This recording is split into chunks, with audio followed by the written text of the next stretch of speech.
we shouldn't be surprised when God ordains destruction as much as he does construction and the lifting up and the building up of things. Yeah. It's very profound that the act of destruction could still be an act of construction. It's just that sometimes you tear things down to rebuild them, to build back better.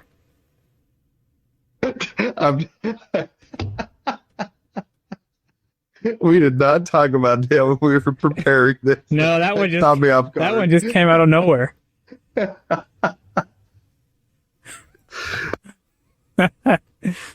It also, I have a quote here, and I found this quote through, I think it was the Christian Homestead YouTube channel, but it was Joseph Fielding Smith.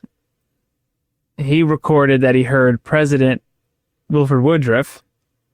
It says, I heard President Wilford Woodruff bear witness in 1893, which was the year that Salt Lake Temple was dedicated. He bore witness, and up to the time of his death, that the angels who had been waiting to go forth to reap down the earth had now been sent upon that mission, and they were in the earth. Therefore, he said, we may look for calamities, destruction, plague, and bloodshed.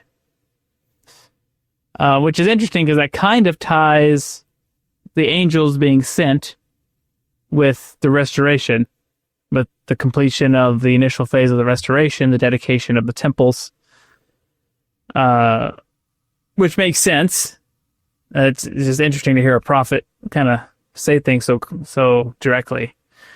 It also speaks to the point that you were saying earlier, that a lot of these things in the book of Revelation were future prophecy at the time that it was written, but in our day have already come to pass or are in motion, which really should change, right, affect how we read it.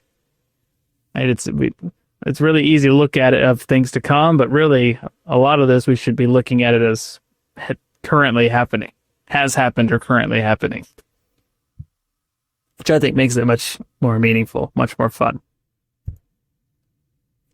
Here's a good example. What are we to understand by the angel ascending from the east?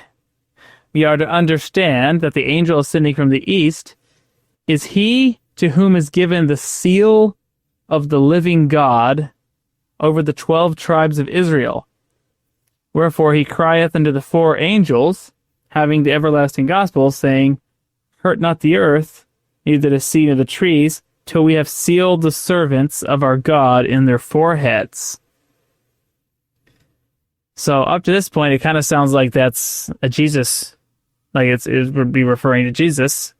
That's kind of my initial thought. But then he goes on and he says, and if you will receive it, meaning this might be difficult for some people to comprehend, but if you will receive this angel ascending from the east is Elias, which was to come to gather together the tribes of Israel and restore all things. So he says, no, this angel is not Christ. It's not the Son of God. It's an angel, and it's a prophet, and Elias, which is a forerunner to Christ, who has come to restore all things. So who might be a prophet called to lead the dispensation of the restoration of all things? Well, you could say Christ, except there's that qualifier at the end of this that seems to point to another outside of Christ. That's right. Thank you for watching. If you found this content spiritually enlightening, please like, comment, and subscribe. Like the gospel, these little things make all the difference, and it helps the algorithm push out better content for everyone to enjoy on YouTube.